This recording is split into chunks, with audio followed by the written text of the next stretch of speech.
Hello mga kaibigan!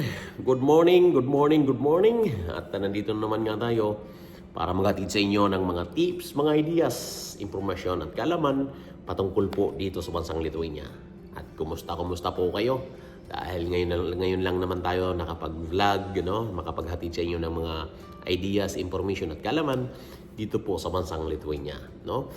Ang pag-uusapan natin ngayon, mga kaibigan, ay patungkol po ito doon sa mga nabasa po natin sa ating komisyon. Patungkol po ito sa mga magko-cross country. No? So don't forget to subscribe sa ating YouTube channel, Kuya Rich Vlogs, at i-hit nyo na ang notification bell all para lagi kayong updated sa ating mga susunod na mga videos na ina-upload. At huwag nyo pong kalimutan, i-share po ang ating mga video para makatulong din po tayo sa iba nating mga kababayan. Lalong-lalo na po doon sa mga mag-a-apply dito po sa bansang Lithuania at sa mga nandito na po sa EU country na nagpaplano mag-cross country. So, bali yun po ang ating pag-uusapan sa ngayon. Baka ang video ito ay makatulong po sa inyo. Uulitin ko mga kaibigan, tayo po ay hindi po professional vlogger. Subalit tayo lamang po ay nagbibigay ng mga impormasyon, kaalaman at mga ideas para po tayo ay makatulong lamang sa ating ibang mga kababayan. So tayo po ay magpapatuloy ng mga kaibigan sa ating mga pag-uusapan. So ano ba ang pag-cross country? Ang pag-cross country, mga kaibigan, ay napakadali lamang dito po sa Europa. Lalong-lalo na po kapag ikaw ay nasa Schengen country ng bansang Europa like Spain, Germany, Sweden, Latvia, Estonia, Romania, Italy. Kung ikaw ay nandyan at kung gusto mo mag-cross country at yan po ay pupuntahan po ninyo ay Schengen country din ng bansang kinaroroonan ninyo, ay madali lamang po.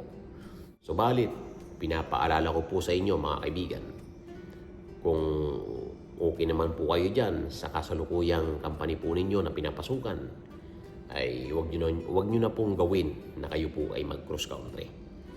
Dahil mahirap, marami kayong pagdadaanan na hirap mga kaibigan.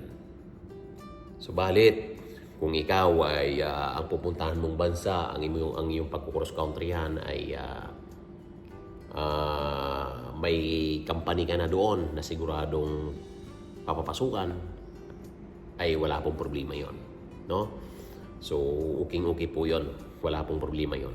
Kung ikaw nag-cross country at may company ka na papasukan, wala pong problema. At kung ikaw naman ay may kamag-anak doon, may kapatid ka o pinsan o may kamag-anak ka na matutuluyan at doon ka na maghanap ng trabaho at handa ka namang saluhin ng iyong kamag-anak, wala pong problema yon, kaibigan. At kung ikaw naman ay sanay sa mga flexible na trabaho na kahit kung ano-ano sa bahay, construction or mga extra works, ay wala pong problema yon. At kung malakas ang loob mo na mag-cross country, walang problema po yon, basta kaya mo. Subalit sinasabi ko, inuulit ko, hindi po natin rin-recommend or hindi po natin sinasabi na masarap or okay mag-cross country. No? Dahil kapag nag-cross country ka at wala kang matutuluyan at wala ka pang company doon or hindi ka sanay sa trabaho na pupuntahan mo na bansa na pag-cross countryhan mo, ay wag mo nang gawin yon, kaibigan. Wag ka nang mag-cross country dahil napakaraming consequence na mangyayari sa iyo. Maaaring pwedeng mangyari sa iyo na mahirapan ka, no? Mahirapan ka. Dahil mahirap po talaga mag-cross country dahil unang-una, iba po ang tingin or iba ang pakikitungo kapag pumunta ka sa ibang bansa na hindi ka dokumentado, no? Ibig sabihin wala kang visa doon dahil hindi ka basta-basta makakapag-apply sa mga company. Dahil wala kang TRP, hindi ka basta-basta makaka-apply. Subalit kung ikaw naman ay dokumentado doon sa pag-cross countryhan mo, may TRP ka or may visa ka, wala pong problema yon. Makakapag-apply ka po doon. Pero kung nagkaplano ka lang naman na pupunta ka lang doon, at mag-cross country ka lang at doon ka na maghanap ng trabaho, huwag mo nang gagawin yon, kaibigan. Ako na ang nagsasabi sa inyo dahil mahirap talaga ang pagdadaanan ninyo. Pero kung doon sa mga nabanggit ko, kayo ay matatag, malakas ang loob, may company na kayo doon or may matutuluyan kayo doon at sanay kayo sa mga flexible na trabaho, gawin po ninyo yun, walang problema yun, kaibigan. At mabilis lang mag-cross country dito dahil therapy lang or at passport ang hinahanap dito, no? Basta pag mag-cross country kayo, sisiguraduhin lang ninyo na hindi kayo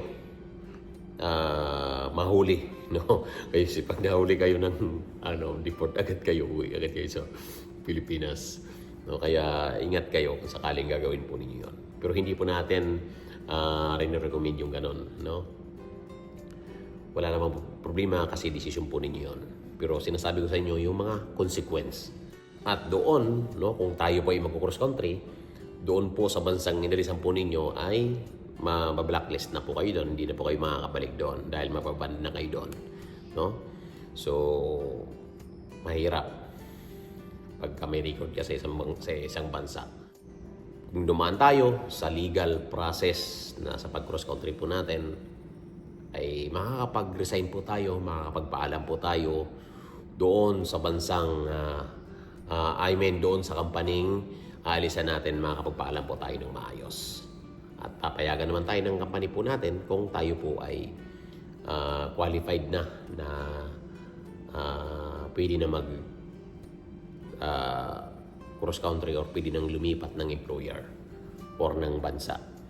Papayagan naman po tayo ng company dahil hindi naman po tayo pipigilan ng company po natin kung talagang ayaw na po na talaga natin, no? At kung dadaan po tayo sa tamang proseso, yun nga babanggitin ko, pag dadaan po tayo sa tamang proseso, ito po ay tips lamang, ito po ay mga ideas.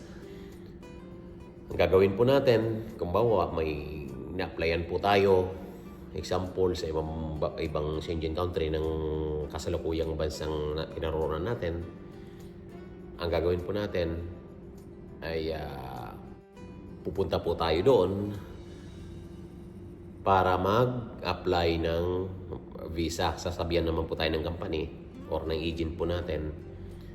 Pupunta po tayo doon, magpaalam ka magbabakasyon ka. Huwag mo sasabihin na magbabayumitri ka. Dahil huwag ka muna magre-resign hanggat wala ka pang dokumento doon sa kasalukuyang company mo. So, magbabakasyon ka lang mo ng 1 week, pero pupunta ka doon sa pupuntahan mo at para mag-biometric. And then, pag nag-biometric ka, balik ka ulit sa company mo, trabaho ka ulit. So ngayon, pag nag-email na sa'yo yung ang